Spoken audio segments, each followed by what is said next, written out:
Il y a quelques jours, une nouvelle saison de Pékin Express a débuté sur M6.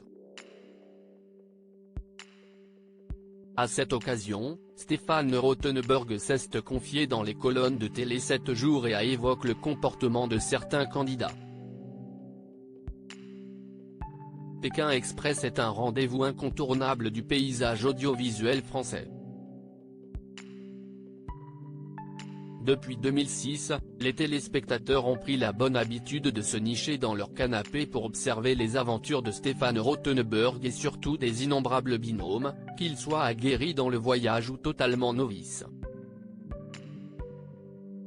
Les galères, les rencontres, les moments forts en émotion ne cessent de séduire le public. L'occasion pour les aficionados du programme de se plonger dans une aventure dépaysante avec la découverte de paysages à couper le souffle et la rencontre riche en émotions avec les locaux.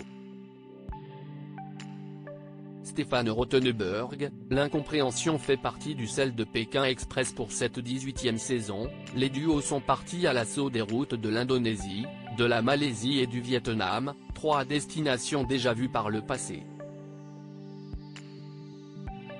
De la Chine à l'Argentine en passant par la Grèce ou la Jordanie, les aventuriers ont parcouru une grande partie du globe avec leurs us et coutumes. Mais celles-ci ne s'adaptent pas toujours aux pays visités. En France, notre réflexe pour dire bonjour est de se serrer la main, se faire la bise voire même un câlin selon le niveau de proximité.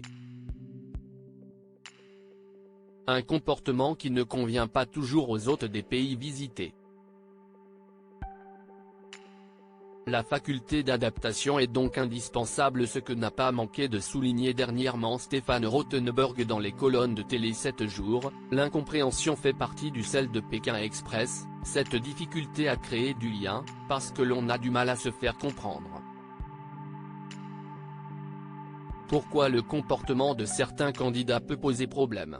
Et l'un des présentateurs phares de M6 de préciser, c'est pour cette raison, d'ailleurs, que nous ne sommes jamais partis dans les régions francophones du monde, comme l'Afrique de l'Ouest, du Nord, ou encore la Polynésie. Mais alors que l'objectif est souvent de créer un lien de proximité avec les locaux, l'attitude de certains peut parfois créer l'effet inverse comme l'explique Stéphane Rothenberg. Les codes sociaux sont souvent très éloignés des nôtres.